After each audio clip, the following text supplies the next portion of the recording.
Muy bien, buenas noches. Hoy yo, José Martín Velasco Hurtado, les voy a presentar este tema llamado del curso de bioquímica, el ciclo de la urea. Entonces, este va a ser mi índice. Primero vamos a hablar un poco del recambio proteico, qué son las transaminasas, la importancia del glutamato, el ciclo de la urea como tal, algunos trastornos y mi bibliografía. Entonces, ¿qué es el recambio proteico? En un día, las personas vamos a degradar entre el 1 y el 2% de todas nuestras proteínas totales, y alrededor del 75% de estos aminoácidos liberados por este intercambio proteico se va a reutilizar. El otro 25% no se almacena, sino que se degrada hasta los aminoácidos se van degradando y terminan volviéndose en urea. ¿Cómo se vuelven en urea? Eso es lo que vamos a ver hoy.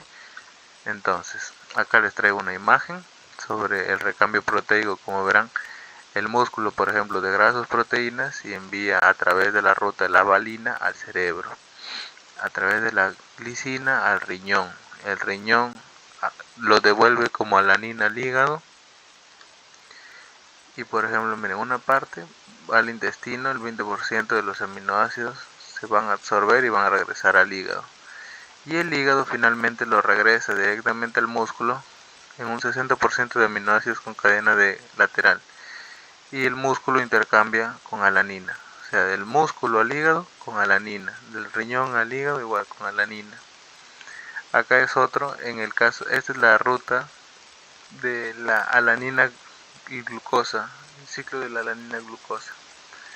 Miren, el hígado manda glucosa al músculo, la glucosa acá se convierte en piruvato, ocurre todo el ciclo de Krebs, entra una un, entra un grupo amino y al piruvato lo convierte en alanina. La alanina sale, regresa al hígado y acá de nuevo la alanina bota su grupo amino, esto se va a terminar convirtiendo en urea, se crea piruvato y acá ocurre la gluconeogénesis, pues, ¿no? De nuevo glucosa y así una ruta constante. Entonces, ¿qué son las transaminasas? Las transaminasas son enzimas que transaminan, o sea, transforman en amina un esqueleto carbonado. Existen para todos, excepto para un grupito, entre ellos la treonina y la lisina, que son estas que les traigo acá, pues, ¿no? Miren, estos son sus grupos aminos. Para ellos no existe una transaminasa. ¿Y cuál es el mecanismo? Normalmente es este, miren. Acá tenemos, por ejemplo, un aminoácido y un esqueleto carbonado. Estos son los dos iniciadores en la reacción. Entonces, pum, ocurre la acción de la transaminasa y acá se transformó en amina el esqueleto carbonado.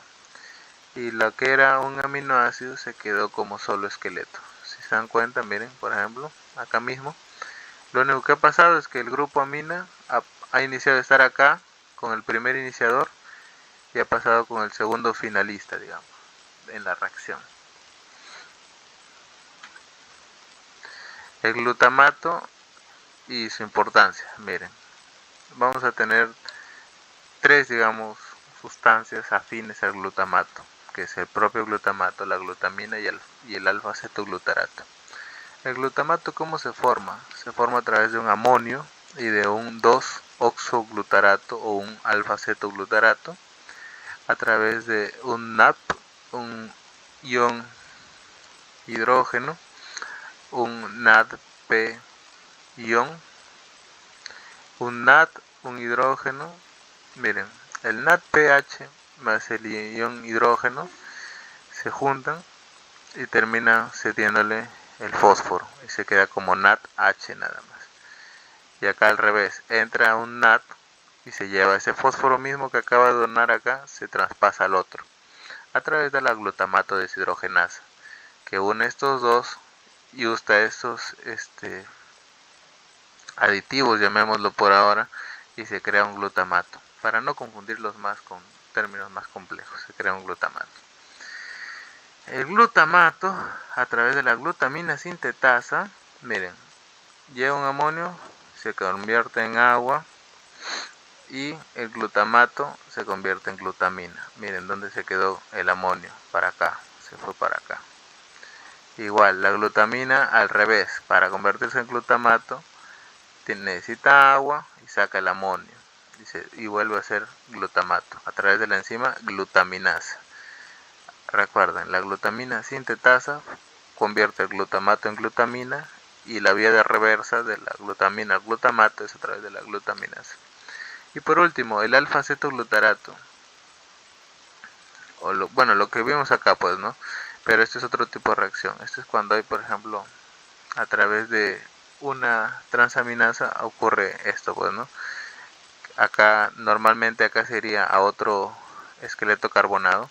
Miren, el glutamato, imaginen, ¿no? Que acá está la transaminasa, entonces va a quedar su esqueleto carbonado es el alfa-cetoglutarato, y acá la amina sería otro aminoácido.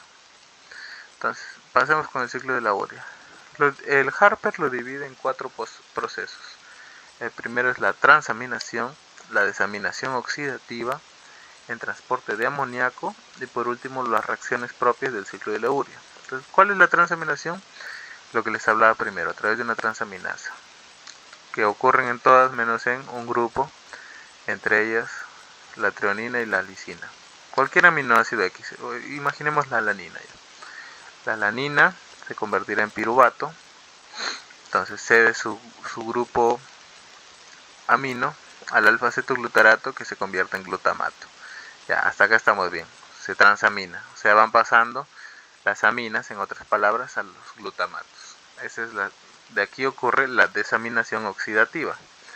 El glutamato se desamina oxidativamente, o sea, ya no con la necesidad de una transaminasa, sino solo pierde, o sea, porque acá ya no hay ningún traspase, pues entonces acá pierde la amina y se queda como alfa-cetoglutarato y esto regresa al ciclo de acá. No sé si se me va entendiendo, o sea, el alfa-cetoglutarato renovado, digamos, regresa a este ciclo y sirve para volverle a quitar la amina a otro. Y al mismo tiempo este glutamato regresa acá y así se va acumulando las aminas. Luego, este NH3, que es positivo, llega al transporte de amoníaco. Miren, este es por ejemplo en casos donde la amina no se puede quitar con una transaminación, ocurre este proceso. La oxidasa del aminoácido le quita y se queda un iminoácido, porque ya no es una amina, sino ya no es un NH3, sino es un NH2. Y acá se convierte de nuevo en un cetoácido y finalmente queda libre el amonio, el amoníaco, el NH4. Se va acumulando. Este es en la otra ruta, pues no, en los que no se pueden transaminar, para finalmente que lleguen a las reacciones del ciclo de la urea. Entonces, acá miren, otra vez, acá les traigo más extendido el transporte del amoníaco. Ya. Acá regresando, ¿no? Sale el NH4 y se viene acá. O sea, acá hay un glutamato, ¿no? Siempre recuérdense, el glutamato es el principal para la urea. Ya, se van acá con el glutamato. Imaginen que este se va para acá, ¿no? Ya, se transportó esta imagen. El NH4 viene para acá. El glutamato con la sintetasa de glutamina se convierte en glutamina y acá ya está. Este amonio pasó para acá. Igualito acá. La glutaminasa ya lo regresa al amonio. ¿Entienden? O sea, es necesaria esta ruta cuando no se puede transaminar, sucede así. Se quita acá el amonio, se convierte, se añade la glutamina, se añade el glutamato formando glutamina y en el riñón regresa de la glutamina al glutamato para ya ir finalmente a la orina. Entonces ya entramos como tal al ciclo de la urea. O sea, miren, acuérdense acá. Nos quedamos acá, ya. Llega al riñón la glutamina, porque es una forma menos tóxica. Llega al riñón la glutamina, se convierte, suelta el glutamato y queda el amonio otra vez libre. Entonces volvemos acá. El amonio con el CO2 forma nuestra urea.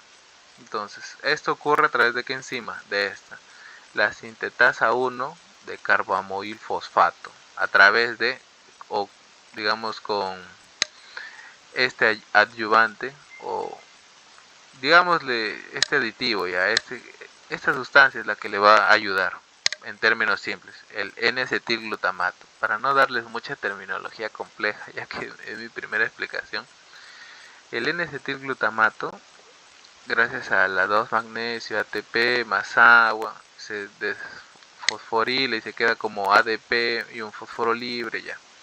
Esto óbvienlo, solo acuérdense que es N-acetilglutamato y sintetasa de 1 de carbamoil fosfato. Ya con esto se forma nuestro carbamoil fosfato. Si ven, acá está el CO y el NH2, pero miren, acá se fueron dos hidrógenos, se fueron libres esos dos hidrógenos y queda el carbamoil fosfato. Ahora viene la ornitina, transforma y se une, mejor dicho, al carbamoil fosfato, se unen los dos en esta ruta, el fosfato ya se va y queda solo el carbamoil y la L-ornitina, y a través de la transferasa de carbamoil-ornitina se forma la citrulina. La citrulina, miren, acá sigue nunca pierdan de vista el nitrógeno, porque la cosa es que el nitrógeno al final se excreta. La citrulina, a través de la sintetasa de arginina succinato o la arginino succinato sintetasa, es lo mismo, le pueden llamar de las dos formas.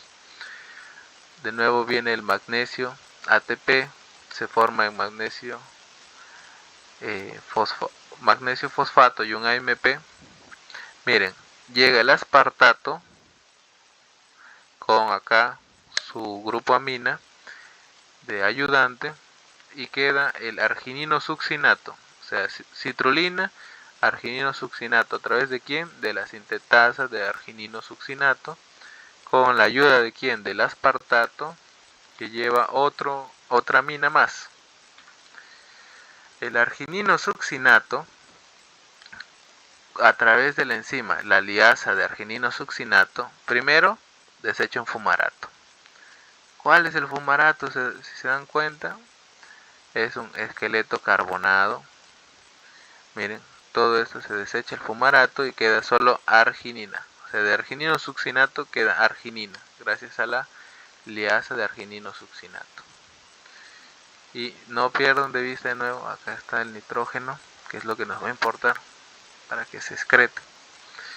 La arginina, a través de la arginasa, con ayuda de agua, simplemente con ayuda de agua, arginasa, se crea ya la urea finalmente. Y miren, si se dan cuenta, acá habían dos nitrógenos, acá hay dos nitrógenos y un carbono. O sea, ¿quiénes iniciaron toda esta reacción? El CO2 y el amonio, y terminó como urea, a través de toda la ruta que acabamos de ver. Acuérdense, ya. Y miren, la arginasa, y por esto es un ciclo, porque la arginasa ya se desecha el nitrógeno finalmente con ayuda del agua, y lo que queda, o sea, miren, si ustedes cortan este pedacito acá, así, digamos, lo cortan, que queda de nuevo la ornitina, y empieza de nuevo el ciclo que ya les expliqué. Entonces, ahora por último, veamos los trastornos. Si a mí me falta la sintetasa de 1 de carbamoil fosfato, o sea, la primera enzima que veíamos, o me falta la sintetasa de N-acetilglutamato, o sea, no tengo N-acetilglutamato, que si se acuerdan hace un momento les dije que recordaran, no tanto los demás ayudantes, digámosle, porque lo que importaba era nomás en ese momento las dos, ¿no? La sintetasa de 1 carbamoil fosfato y la sintetasa de N-acetilglutamato, o bueno, el N-acetilglutamato como tal. Entonces, cuando faltan estas dos, o sea, o no hay N-acetilglutamato o no hay la sintetasa, se llama el trastorno la hiperamonemia. ¿Por qué? Porque el amonio se empieza a acumular. ¿Por qué? Porque justamente si no están esas no puede empezar el ciclo. ¿Cuál es la diferencia? Cuando falta la sintetasa de carbamoil fosfato no hay sustitución. Hasta ahora no se ha hecho una terapia de sustitución. Entonces, ¿cómo se trata?